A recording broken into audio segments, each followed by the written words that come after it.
Shalom, Israel. This is Will and Larry with For Israel. This lesson is the first part of the lengthy series about giving the correct understanding through precepts on the Sabbath. We're going to give the biblical meanings of scriptures about the Sabbath. Yes, we're going to deal with excuses that some people try to make to not keep the Sabbath, like the following. This is my Sabbath, and that is your Sabbath. No day is esteemeth another day. The Sabbath was made for man, and not man for the Sabbath. We are supposed to remember the Sabbath, not keep it. Let no man judge you in respect of an holy day, etc.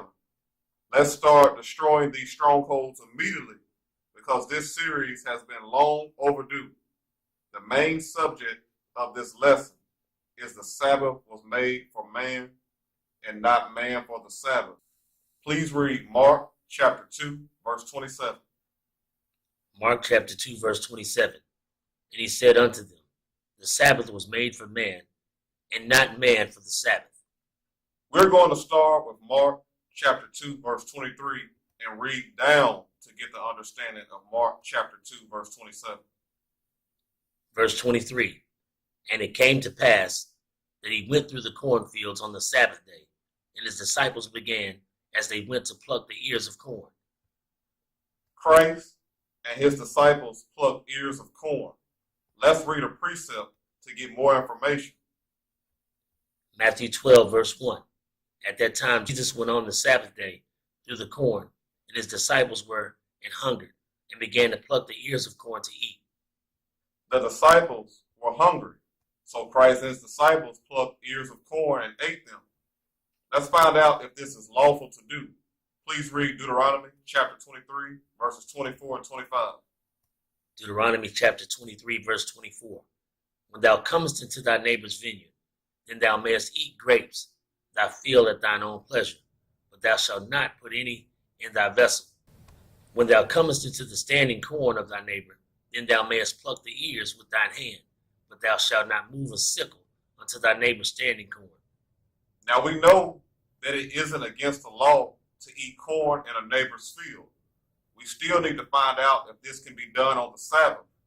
The difference between what Christ and his disciples did compared to the man in Numbers chapter 15, verses 32 through 36, is that Christ and his disciples plucked corn and immediately ate. And the man in Numbers chapter 15, verses 32 through 36, gathered sticks to make a fire. He did work by gathering.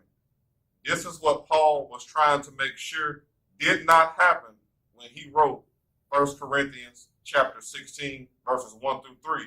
The man in Numbers chapter 15, verses 32 through 36, also was planning to break the commandment that is stated in Exodus chapter 35, verses 1 through 3. Let's get it. Exodus 35, verse 1. And Moses gathered all the congregation of the children of Israel together, and said unto them, these are the words of the Lord hath commanded thee, that ye should keep them. 6 days shall work be done, but on the seventh day there shall be to you an holy day, a Sabbath of rest. To the Lord whosoever doeth work therein shall be put to death. Ye shall kindle no fire throughout your habitations upon the Sabbath day. Let's continue the breakdown of the certain scriptures in Mark chapter 2. Mark chapter 2, verse 24. And the Pharisees said unto him, behold, why do they on the Sabbath day that which is not lawful? We've already proven that Christ and his disciples didn't break the law. Let's get further proof with the similitude. Please keep reading. Verse 25. And he said unto them, have ye never read what David did when he had need and was an hungered, he and they that were with him?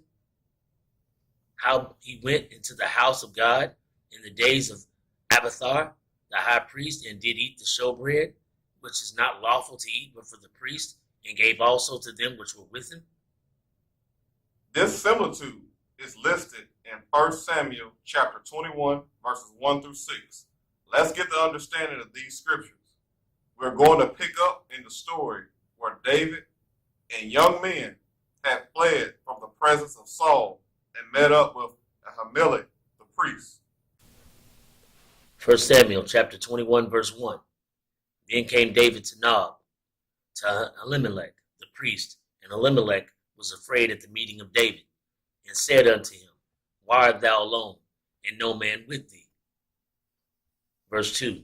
And David said unto Elimelech the priest, The king hath commanded me a business, and hath said unto me, Let no man know anything of the business whereabout I send thee, and what I have commanded thee, and I have appointed my servants to such and such a place. Verse 3. Now therefore, what is under thine hand? Give me 5 loaves of bread in my hand, or what there is present. Verse 4. And the priest answered David and said, There is no common bread under mine hand, but there is hallowed bread, if the young men have kept themselves at least from women.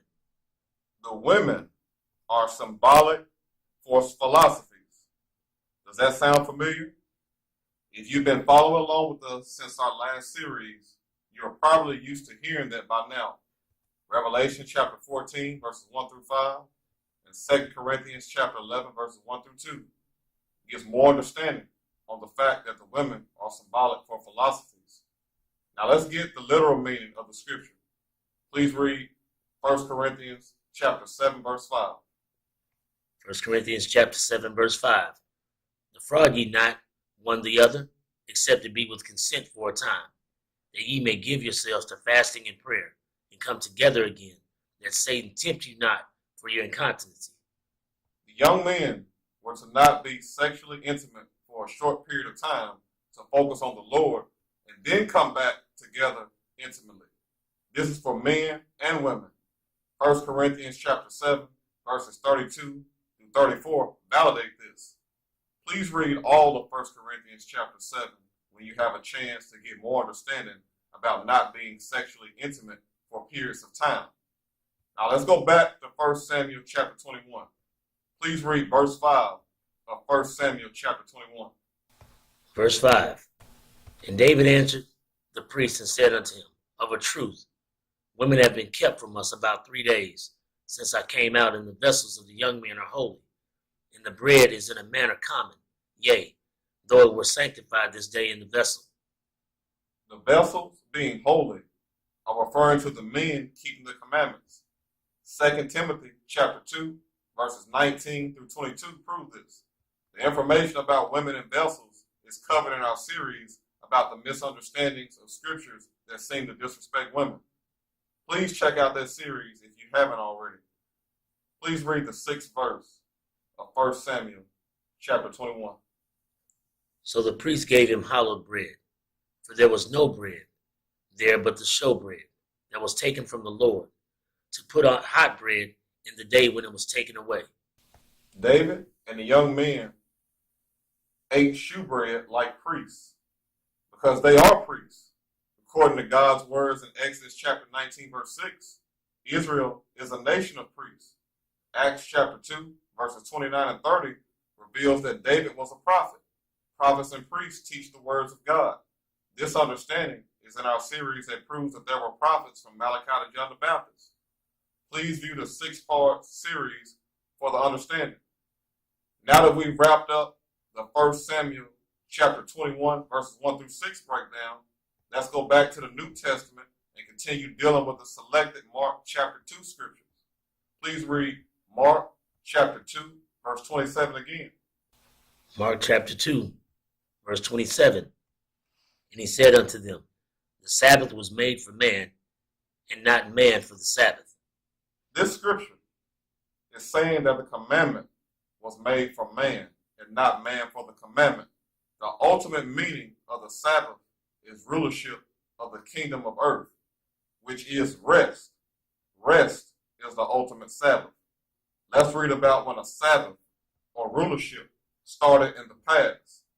Please read 2 Samuel chapter 7, verse 1 to get the time when Israel started resting during the time period of David.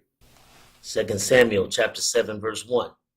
And it came to pass, when the king sat in the house, and the Lord had given him rest round about from all his enemies. This is what Israelites are referring to in Acts chapter 1, verse 6. Let's get it. The book of Acts, chapter 1, verse 6. When they therefore were come together, they asked him, saying, Lord, wilt thou at this time restore again the kingdom to Israel? The kingdom was made for us to rule. Let's get one more precept about it and move on.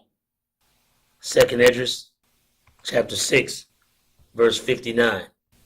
And it reads, If the world now be made for our sakes, why do we not possess an inheritance with the world? How long shall this endure? Now let's go back to 1 Samuel chapter 21. In the previous verse of this chapter, we read about how Abiathar, the high priest, gave Israelites shewbread. Abiathar is a similitude for the main high priest, Jesus Christ. Hebrews chapter 3, verses 1 and 2 cosigns this.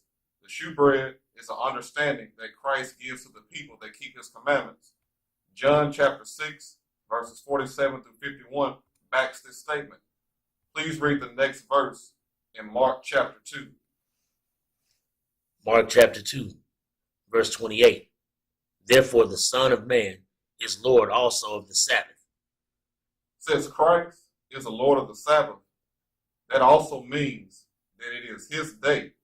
This is what Revelation chapter 1 verse 10 is referring to by saying the Lord's day.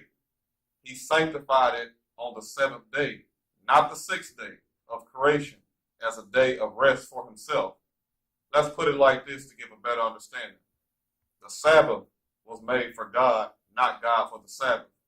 Since we are supposed to follow Christ by keeping his commandments, use the previously stated analogy when you study the following verse. The Sabbath was made for man, not man for the Sabbath. Let's give a little bit more understanding on Christ being Lord of the Sabbath before we move on.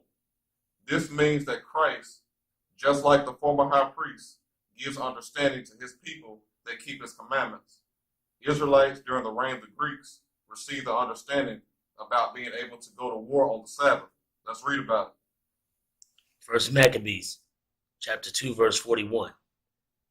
At that time, therefore, they decreed, saying, Whosoever shall come to make battle with us on the Sabbath day, we will fight against him. Neither will we die all, as our brethren that were murdered in the secret places. When you have time, please read all of First Maccabees chapter 2 to get more understanding about the story. This is the end of the first video of the series. Please subscribe if you haven't already, because in the next video of this series, we're going to be dealing with this saying. Let no man therefore judge you in meat or in drink or in respect of a holy day or of a new moon or of the Sabbath days, which are a shadow of things to come, but the body is of Christ. Sirach, chapter 33, verse 17. Consider that I labor not for myself only, but for all them that seek learning. Shalom.